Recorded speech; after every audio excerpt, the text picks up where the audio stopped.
Simple একটা cake share করছি, যেটা দুটো ডিম দিয়েই বানানো যাবে। আর যারা নতুন নতুন কেক শিখতে চাইছেন তারা চাইলে এই রেসিপিটা ফলো করতে পারেন। আজকের কেকটা একদমই সফট আর তুলতুলে হয়েছে, নতুনদের জন্য অনেক বেশি কাজে আসবে। তারা চাইলে এরকম ছোট সাইজের কেকগুলো বানিয়েই শিখতে পারেন। এই কেকটা বানানোর জন্য দুটো ডিম নিয়েছি। প্রথমে হচ্ছে ডিম থেকে কুসুমটা আলাদা করে নিতে হবে। দুটো ডিমেরই কুসুম আলাদা করে নিয়েছি আর সাদা অংশটাকে একটা ইলেকট্রিক বিটার দিয়ে বিট করে নিচ্ছি। 1/4 কাপ চিনি অল্প অল্প করে দিয়ে মিশিয়ে নিব। আজকাল বাজারে অনেক সস্তা ইলেকট্রিক বিটার পাওয়া যায়। আপনি যদি কেক বানাতে চান তাহলে অবশ্যই বাসায় একটা ইলেকট্রিক বিটার নিয়ে নেবেন। ইলেকট্রিক বিটারে কেকে ভালো রেজাল্ট পাওয়া যায়। ইলেকট্রিক বিটার দিয়ে বিট করতে করতে পুরোটা চিনি মেশানো হয়ে গেছে আর এই মিশ্রণটা কিছুটা ফুমি হয়ে গেছে। ঠিক এই পর্যায়ে হচ্ছে দিয়ে দিচ্ছি 1/4 কাপ রান্নার রেগুলার তেল। তেলটা দিয়ে মিশিয়ে নেওয়ার পর ডিমের কুসুমটা দিয়ে কয়েক সেকেন্ডের মতো বিট করেই আমি বিট করাটা বন্ধ করে দিচ্ছি। আর বিট করতে হবে না। এখন বাকি উপকরণগুলো মিশিয়ে নিচ্ছি।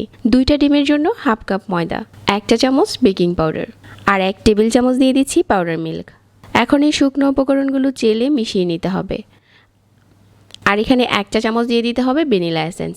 ভ্যানিলা এসেন্সটা দেওয়ার পর তারপর হচ্ছে সবগুলো উপকরণ একসাথে মিশিয়ে নিচ্ছি। আমি এখানে তেল ব্যবহার করেছিলাম। একইভাবে আপনারা চাইলে এখানে 1/4 কাপের মতো বাটার ব্যবহার করতে পারেন। কেকের রেজাল্টটা তাহলে আরও বেশি ভালো আসবে। শুকনো উপকরণটা মিশানো হয়ে গেছে। আজকের কেকে কিছু টুটি ফুটি দিয়ে দিচ্ছি।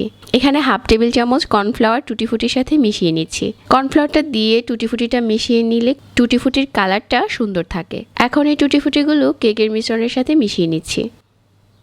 মেশানো হয়ে গেছে। কেকটা এখন বেক করার পালা। এই কেকটা বেক করার জন্য 1 পাউন্ডের একটা মল্ড নিয়েছি। তারপর হচ্ছে তেল ব্রাশ করে বাটার পেপার বিছিয়ে দিচ্ছি। কেকের এই মিশ্রণটা এখন ঢেলে নিচ্ছি। কেকের মিশ্রণটা ঢেলে একটা টুথকেক দিয়ে একটু ঘুরিয়ে দিতে হবে, যাতে ভিতরে কোনো বাতাস থাকলে ওটা বের হয়ে যায়। আজকের এই কেকটা আমি চুলাতে বেক করে নিচ্ছি। আগে থেকে প্রি হিটেড পাত্রে কেকের বাটিটা বসিয়ে দিয়ে অপেক্ষা করছি 35 মিনিট। তবে আপনারা চাইলে 180তে দিয়ে 30 থেকে 35 মিনিটের মতো ইলেকট্রিক ওভেনেও বেক করতে পারবেন।